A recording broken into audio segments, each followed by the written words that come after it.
Hi, I'm Camille. I'm a 25-year-old software engineer. I work from home in San Diego, California, and I got the dog in my early 20s. Namely, I got Juniper, and she is the best thing ever, but also it was a big decision to get her. And I think there's a lot of pros and cons that you have to consider before you bring another creature into your life, especially at a time so volatile as your early 20s. So I'm going to walk you through today the pros and cons that I considered before getting a dog in my early 20s and what I think you should consider as well. So the first is a pro, and it's honestly super obvious, but can't be understated how important it is, and that is the companionship of a dog. Like, if you want a dog, you like dogs. You want to have a dog in your life. Maybe you grew up with one and you miss having that presence in your life. Maybe you've always wanted one and you never have. Dogs are great. And me and my family always talk about how no matter how shitty of a day you're having, if you walk in your door and there's a dog greeting you there with its tail wagging and it's got a little smile on its face and it's warm and snuggly and it wants to kiss you, like, you can't have a bad day, at least in that brief moment when they're greeting you. Like, everything is okay in that moment.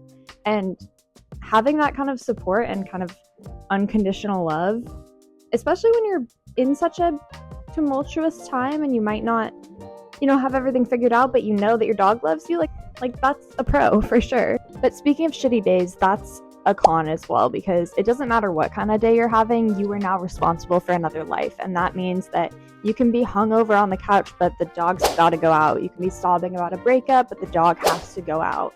It can be pouring rain outside or snowing or super hot, but you have to figure out how the dog's gonna go out. You have to make sure that you're home on time to feed the dog. You have to make sure that you get the exercise requirements in for whatever dog you get. You're no longer an independent being. You have another dependent, basically. It's not a child, but it is a life that you're responsible for. And that kind of segues into the next con, which is that your spontaneity is going to be limited. Your early 20s are a time where things are up in the air. You want to be spontaneous. You want to extend the girls' night out into the next morning. You want to book the trip to Europe. You want to move cities next week. You can't really do that with a dog. You can, but it requires more planning, and that kind of negates the spontaneity of it all. Like I said, you can't just stay out all night because your dog has to go out, has to be fed. If you book a vacation, you need to make arrangements to board the dog or to bring the dog with you, which adds a layer of complexity. If you dreamed of your 20s being kind of a nomadic time where you're moving cities a lot, that might be harder with a dog. It's not doable, but it's definitely something to consider. Along with that, big decisions now have to be made considering the dog. If you want to move, is your apartment going to allow a dog? If you get a new partner and they have a dog, do your dogs get along? Could you live together? If you want kids in the next few years or the next 10 years even, you're going to have that dog probably for the next 10 years. So you need to, think about that when you're planning your family life in the future. Did you adopt a dog that's going to be good with kids if that's something you want? Are you going to be able to handle having a dog and having kids? But say you did make that big move and you're in a new city in your early 20s. I think a major pro of having a dog is that you explore more. You take your dog on a walk every morning or every night, or, you take the dog out. And that gives you an appreciation for your neighborhood that you might not get otherwise. If you're in a car-centric city like San Diego is, or like most of California is, then you're usually hopping in your car and driving somewhere, and you don't, appreciate the near-ish areas of your neighborhood that you wouldn't just walk around to if you weren't walking a dog, maybe. If you live in a big city where you either take public transit or walk everywhere, you're usually kind of in a rush when you're walking to where you need to go. But with a dog, you're going to have to literally stop and smell the roses because they will smell everything and they'll probably pee on everything too. So you get to explore your neighborhood kind of through the eyes of a dog in a way that you haven't done before. With that, you get to interact with your neighbors on a more frequent basis. They're probably walking their dogs as well. You get to chat with people that you might not chat with normally. My dog's pretty unique looking, so I end up talking to so many people because they want to know what breed she is, how old she is, how I trained her, all of this. So you end up talking to a lot more people than you might if you just were on a walk with your headphones and not paying attention to anyone. One of the major cons, obviously, is cost. Dogs aren't cheap, and you don't have to get a Great Dane mix like I did. You don't have to get the biggest dog that has the biggest food requirements. However, you are going to have to pay for a lot with a dog. My dog was free. I adopted her, and it was free adoption week, so I didn't even pay for her, but you might have the costs that you incur getting a dog from a breeder. You then have to buy all the supplies. You have the bed, the crate probably, you have the leashes and the harnesses and the collars. And then obviously you have their food, and the food's a reoccurring cost. It's going to happen every month or however often you're going to buy the food.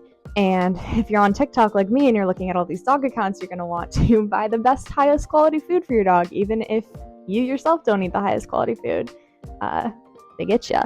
But dogs are expensive. And I know I mentioned vacations earlier, but I have to consider when I'm going on a vacation that I am also going to be paying for boarding for my dog, which almost doubles the cost of my own boarding. It adds to the cost of a vacation a lot. And if you're lucky, one of your family members or your friends can watch your dog, but that's not always the case. And you also can't rely on that or expect that from people. So you have to consider that as well. So the cost is a huge thing. When you're in your early 20s, you're probably just starting your career. You might even still be in college. And so you're probably not as financially stable as you would like to be and as you're going to be in the future. And bringing a dog in is going to add to your financial burden. So that's something to consider. And the way I think of it is it's a priorities thing. If you can make it work, you fit the dog into your budget, you just understand that that money is going towards the dog instead of maybe the next trip to Europe or investing in a course that you want to take or, spending more on drinks out with friends. And you have to consider if that's going to be your priority and if you're okay diverting part of your income into the dog instead of other experiences or other investments. One of the major pros that I've found is the discipline that a dog brings you. If you're like me and you're into Huberman or you're into Mel Robbins, everyone talks about getting outside in the morning, getting sunlight in your eyes and fresh air right first thing in the morning, not being on your phone, being in nature for a little bit. With a dog, you're kind of going to have to do that every day. There are days that I do not want to get out of bed, but Juniper will be slapping me until I get out of bed. And I'm serious, she slaps me. But there's days I don't want to get up, and I'm going to get up, I'm going to go outside, and I'm going to walk my dog. And getting that morning sunlight in becomes a really easy habit when you don't really have a choice because your dog is impatient.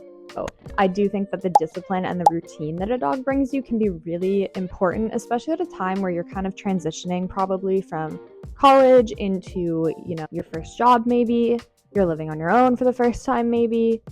Having something that forces you to have a little bit of discipline when you're, this new adult and you can do whatever you want basically, and you might have income that you've never had before.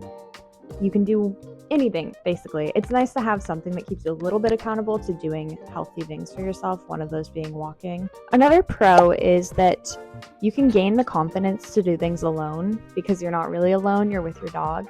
And I think that's super important to learn how to do, and sometimes you need a little bit of help, and that can come in the companionship of a dog. Sometimes walking to go sit in a coffee shop by yourself could be a little intimidating, or going out to a cafe for brunch could be a little bit intimidating alone. It shouldn't be, but we're human. We get a little concerned about what other people think about us.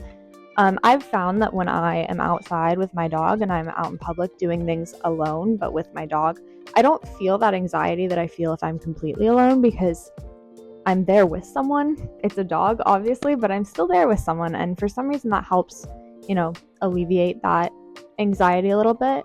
I also do a lot more things alone because I have a dog, and I do experiences that I might not have done if I didn't have a dog. For example, I go on more hikes because I want to take my dog to a new location.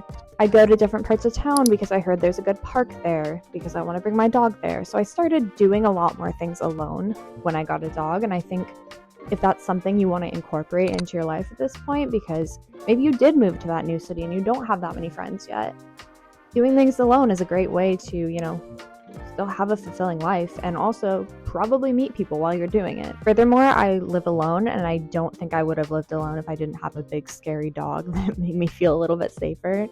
Even outside of safety, just, the scariness that can come sometimes sleeping in a house alone, that's not really a thing because I have another creature in my bed with me. She should probably be in the crate, but she's in my bed. So yeah, I think getting a dog can make being alone and exploring the world alone and navigating the world alone a little bit easier of an experience, and can actually enhance that experience by making you do more things alone. I could yap on and on and on about having a dog in your early 20s and about having a dog when you work from home and about, having a dog in general, about my life in San Diego with my dog.